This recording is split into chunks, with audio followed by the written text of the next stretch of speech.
आज दिनांक 1 जून 2020 में जन अधिकार पार्टी पूरे उत्तर प्रदेश में अपने अपने घरों पर बैठ कर के केंद्र सरकार और उत्तर प्रदेश सरकार की गलत नीतियों के कारण गरीबों को परेशान किया जा रहा है। गरीब मारे जा रहे हैं। इसके विरोध में हमारे राष्ट्रीय अध्यक्ष माननीय बाबू सिंह कुशवाहा जी, जन अधिकार पार्टी संस्थापक के आह्वान पर पूरे प्रदेश में हम लोग अपने अपने घरों में बैठ कर के सरकार को कोसेंगे और जो केंद्र सरकार ने और राज्य सरकारों ने जो लॉकडाउन लगाया है, इस लॉकडाउन से बड़े धन्ना सेठ लोगों को न जब परेशानी थी न आज परेशानी है। अगर इसमें कहीं कोई मारा गया है तो हमारे पूरे गरीब तबके के लोग मारे गए हैं, जिनके छोटे छोटे धंधे बिजनेस थे वो ख़त्म हो गए हैं। किसान मजदूर बेरोज़गार हो गया है। इसके विरोध में हम लोग ऐसी सरकार को उखाड़ फेंकने का देश की जनता और प्रदेश की जनता मतदाता भगवान से अपील करते हैं कि 2022 में जन अधिकार पार्टी की सरकार बनाओ और बीजेपी जैसी सरकार को हटाओ। इसमें हमारे बड़े भाई राष्ट्रीय अध्यक्ष माननीय बाबू सिंह कुशवाहा जी ने गरीबों की पीड़ा को देखते हुए पूरे प्रदेश और पूरे देश में आह्वान किया है कि ऐसी सरकार की गलत नीतियों के कारण हमारे गरीब तबके के लोग मारे जा रहे हैं, जिससे हमारे गरीबों को बहुत नुकसान हुआ है। साथियों, कोरोना कोई बीमारी नहीं है। कोरोना हर व्यक्ति के अंदर पाया जाता है, लेकिन मेरा मानना है, मैं रमेश चंद्र निषाद का मानना है कि भारत में कोरोना जैसी बीमारी तो हो ही नहीं सकती है, क्योंकि भारत के लोग ऑटोमेटिक बहुत गर्म होते हैं, जिसके कारण कोरोना जैसी बीमारी जन्म ही नहीं ले सकती है। अगर कोरोना जैसी बीमारी हो सकती है तो जैसे अमेरिका है, रूस है, जापान है, ऐसे ठंडे देशों में कोरोना जैसी बीमारी हो सकती है, लेकिन भारत में कोरोना जैसी बीमारी नहीं हो सकती है। मैं देश के सभी देशवासियों से, प्रदेशवासियों से पूछना चाहता हूं, और मेरा मानना है कि पूरे उत्तर प्रदेश में कोई भी व्यक्ति कोरोना से नहीं मरा है। अगर मरे हैं तो भूख से मरे हैं, बीमारी से मरे हैं, जिस पर केंद्र की और राज्य की सरकारों ने इन पर कोई ध्यान नहीं दिया। इसके चलते हमारे गरीब मजदूर माताएं बहनें एवं बच्चे रास्ते में मर गए हैं भूख के कारण, जिसमें इन लोगों को व्यवस्था करनी चाहिए थी कि उनको खाना देना चाहिए था, टेंट लगा करके उन्हें पानी पिलाना चाहिए था। अभी आपके बरसात में सावन का महीना आता है तो केंद्र की सरकार और राज्य की सरकारें कांवड़िया वाले लोगों को फूल डालकर उनका उत्सव वर्धन करती है, जगह जगह मीठा, जगह जगह भोजन खिलाती है। क्या ऐसी कोरोना जैसी बीमारी में केंद्र सरकार राज्य सरकार का कर्तव्य नहीं बनता था कि उनको जो है टेंट लगा करके उन्हें भोजन दिलाना चाहिए था? उनको अगर जो पैदल चलने में असमर्थ थे उनको अपने निजी वाहन लगा करके उनको उनके घर तक पहुंचाने का कर्तव्य नहीं बनता था? अगर ऐसा ये लोग करते तो इनका क्या चला जाता? ये कारण नहीं है।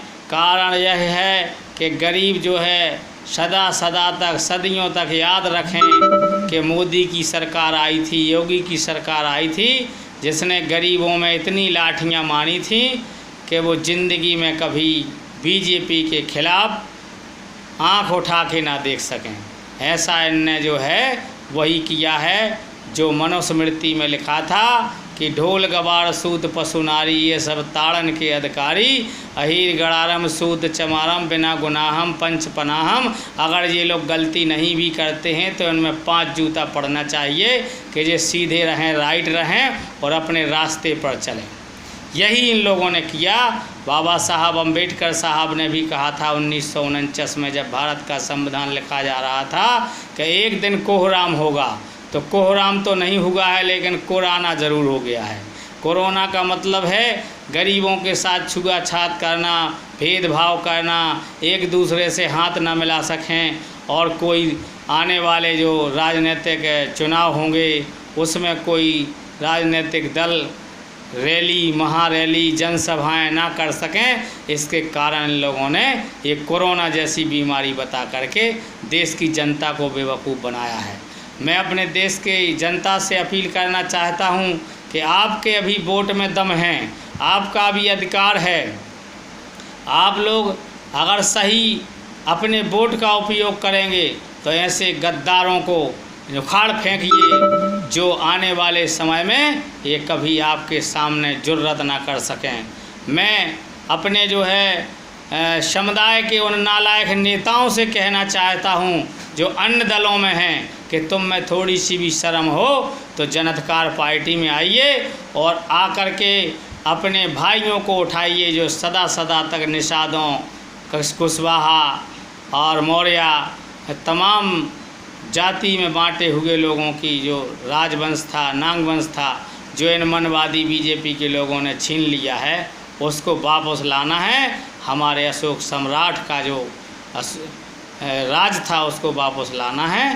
बाबा साहब का संविधान को लागू कराना है। हमारे जो है निषाद राज गुहार का राज लाना है। हमारे राजा रावण का राज वापस लाना है। हमारे महर्षि कश्यप का राज वापस लाना है। हमारे जो है राजा दशरथ का भी राज वापस लाना है। हमारे जो है हिरण्यकश्यप का भी राज वापस लाना है। हमारे जो है प्रहलाद का भी राज वापस लाना है। हमारे जो है राजा बलि का भी राज वापस लाना है। अगर तुम में थोड़ी सी भी कुव्वत हो, निषाद, रैकवार, कश्यप, कोलीवंशी समुदाय के लोगों में थोड़ी भी शर्म हो तो माननीय बाबू सिंह कुशवाहा जी का साथ दीजिए और 2022 में और 2024 में आप अपनी सरकार बनाइए, अपने अधिकार बनाइए, अपने गरीबों को अधिकार दिलाइए। हमारी पार्टी का नारा है कि जिसकी जितनी संख्या भारी उसकी उतनी हिस्सेदारी। जन अधिकार पार्टी का यह नारा है। इस नारे को हम लोग संख्या के आधार पर आप लोगों को हक देंगे। साथियों, सबसे बड़ी बात यह है कि पूरे भारत में इन लोगों से हम जब ही बदलाव कर सकते हैं, बदला ले सकते हैं, बदलाव कर सकते हैं जब हम लोग तहसील स्तर पर, गांव स्तर पर, ब्लॉक स्तर पर, घर स्तर पर आप लोग ईवीएम का विरोध करिए। ईवीएम से चुनाव होता है। तो मान लीजिए कि हम लोग सफल ना हो पाएँ। इसलिए प्रत्येक तहसीलदार, एसडीएम को, डीएम को आप अपने एक एफिडेविट पर लिख करके दीजिए कि हम जो है इस बार 2022 का चुनाव, 2024 का चुनाव जो होने जाएगा उसमें हम लोग जो है ईवीएम पर वोट नहीं करेंगे। हमको जो है ईवीएम पर विश्वास नहीं है। ईवीएम एक मनुस्मृति है। इसके तहत 2005 में लाई गई कांग्रेस द्वारा ये ईवीएम मशीन, ये घोटाला है, जनमत की हत्या है। इसको हटना चाहिए। इसका जनाधिकार पार्टी विरोध करती है और बूथ स्तर तक विरोध करती है, गांव स्तर तक विरोध करती है, जिला स्तर तक विरोध करती है। तो मेरे साथियों, मैं सभी से निवेदन करना चाहता हूं कि सभी लोग अपने अपने एक 10 रुपये के एफिडेविट पर लिख करके तहसीलदार, एसडीएम को अपने अपने तहसील पर देने का कष्ट करें और उस पर लिखिए कि हमारा चुनाव जो आने वाला है 22 का, उस पर हम बैलेट पेपर से वोट करेंगे, वरना हमको ईवीएम पर वोट नहीं करना है। ये हमारे लिए खतरा है। साथियों, मैं बता देना चाहता हूँ कि हमारे इस कोरोना जैसी बीमारी का बहाना बताकर केंद्र और राज्य की सरकार ने हमारे एक लोटन राम निषाद थे इलाहाबाद के, कोरोना की बीमारी बता करके उन्हें खुलेआम गोलियों से भून दिया गया, जो इलाहाबाद के निवासी थे।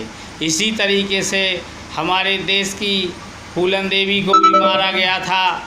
ऐसे तमाम जो है हमारे जो निषाद बंधु पैदा हुए, उनको इन लोगों ने जानबूझ के मारा। साथियों, और मैं बता देना चाहता हूँ, ये केंद्र की सरकार किसी के हित की नहीं है। ये केवल हित में है तो केवल सामंतशाहियों के हित में है और उनका ही भला होने वाला है। साथियों, ये हमारे जो छोटे तबके के लोग हैं, बड़े भोले भाले लोग हैं, इनकी बातों में आ जाते हैं। केंद्र की सरकार ने गरीब लोगों को एक लालच डाली है कि आप लोगों को आवास मिल रहा है, आप लोगों को एक सिलेंडर मिल रहा है, हर खाते में 500 रुपया मिल रहा है, तो आप लोग गलत फहमी में हैं।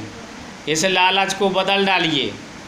इस लालच की ही बदौलत है कि आज हम लोग जो है अपने मकसद में कामयाब नहीं हो पा रहे हैं। हमारे मूल निवासी कभी भी, जब से देश आज़ाद हुआ है, जब से आज तक अपने गरीबों का प्रधानमंत्री नहीं बना, अपने गरीबों का राष्ट्रपति नहीं बना, क्योंकि आप लोग लालच में फंसे हुए हो। साथियों, मैं बता देना चाहता हूं और इस केंद्र की सरकार का विरोध करता हूं जिसने हमारे गरीबों का अरबों रुपया हड़प गई है, डकार गई है, नाम भी नहीं ले रही है। और इस जो है गोदी मीडिया से मैं कहना चाहता हूं, ये भी उनकी चमचा है, उनकी गुलाम है जो बोल नहीं रही है। साथियों, पूरे भारत में 1200 कंपनियां प्राइवेट थीं, जैसे सहारा इंडिया जैसी एक प्राइवेट लिमिटेड बैंक्स थी, जिसमें लाखों करोड़ों जनता का रुपया, अरबों जमा है, और केंद्र की सरकार उनके डायरेक्टरों को बंद करके उनसे जो है चुनाव प्रचार प्रसार में पैसा लगवाती है, उनको जेल में रखती है। ये जनता का पैसा नहीं रोक देना चाहती है और पीछे से सेबी लगा करके उन विचारों को परेशान करती है। ऐसी केंद्र की सरकार को जनाधिकार पार्टी के प्रदेश अध्यक्ष धिक्कार करते हैं, ललकारते हैं कि जब हमारी जनाधिकार पार्टी की सरकार बनेगी तो सारे चिट फंड कंपनियों का पैसा, जो गरीबों ने एक एक खून पसीने की कमाई है, गाड़ी कमाई है, उसको जो है इन लोगों ने अपने प्रचार प्रसार में लगा रखा है। एक आपकी छोटी सी कंपनी साईं प्रसाद ग्रुप कंपनीज है, जिसमें भी लाखों रुपया, करोड़ों रुपया जनता का जमा है, उसका भी बीजेपी सरकार डकार चुकी है, उनके डायरेक्टरों को बंद कर दिया है, जेल में भेज दिया है।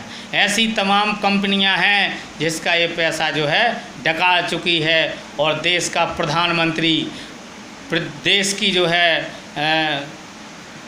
मंत्री श्री सीतारमण जी, वो भी जो है डकार चुकी है, एक भी जो है जवाब नहीं देती है। मैंने भी सीतारमण जी को 3-4 बार लेटर लिखा।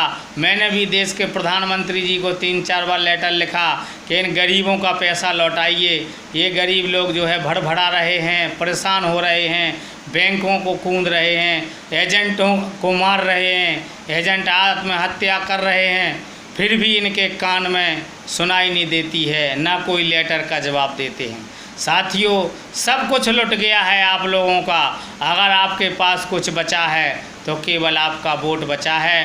तो साथियों, मैं सभी से अपील करना चाहता हूँ, देश और प्रदेश की जनता से अपील करना चाहता हूँ कि सब कुछ लुट गया है, केवल आपका वोट बचा है, उसको लुटने से रोकिए और बीजेपी जैसी पार्टी को हटाइए। और जो है ऐसी दूसरी पार्टी कांग्रेस है, जो ये सांपनाथ हैं तो ये नागनाथ हैं।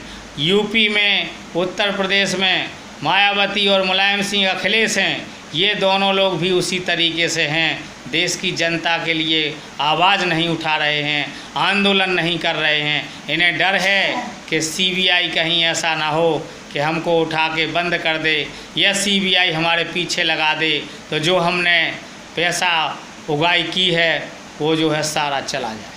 आज पूरे उत्तर प्रदेश में, पूरे भारत में अगर कोई इस आंदोलन की आवाज़ को बुलंद कर रहा है तो हमारे दलित पिछड़ों के मसीहा माननीय बाबू सिंह कुशवाहा जी गांव-गांव जा कर के, क्षेत्र जा कर के गरीबों को आवाज़ दे रहे हैं कि आप लोग जागिए, उठिए और अपने वोट को पहचानिए। अपनी जो है 2022 में यूपी में सरकार बनाइए, 2024 में केंद्र में सरकार बनाइए, तब आपका भला होगा। और सभी जो हमारे देखने वाले मित्रगण हैं, साथीगण हैं, उन सबको रमेश चंद्र निषाद हृदय से धन्यवाद देते हैं और अपील करते हैं कि अपने वोट को मत बिकने देना।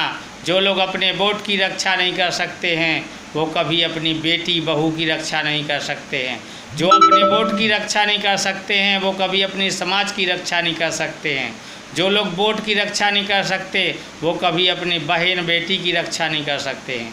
तो साथियों, वोट हमारा सब कुछ है। वोट में वो ताकत है कि अच्छे को जो है छट्टी का दूध याद दिला सकते हो। मैं रमेश चंद्र निषाद आपसे अपील करता हूँ, नमो बुद्धाय, जय भीम। और हमारे जनतकार पार्टी केंद्र और राज्य सरकार के खिलाफ़ 1 जून से लेकर के 7 दिन तक धरना प्रदर्शन अपने घर पर बैठ के करेगी। इसे धरना प्रदर्शन को जो लोग देखें अपने अपने घर पे करें, वीडियो भी करें, वीडियो कॉलिंग भी करें, फेसबुक पे भी डालें, व्हाट्सएप पे भी डालें, लाइव भी चलाएं। जो भी हैं सोशल मीडिया के आधार से जनता तक ये मैसेज जाना चाहिए। इसको आप लोग करिए। और विशेष तौर से मेरी देश की जनता से यही अपील है, यही निवेदन है। नमो बुद्धाय, जय भीम।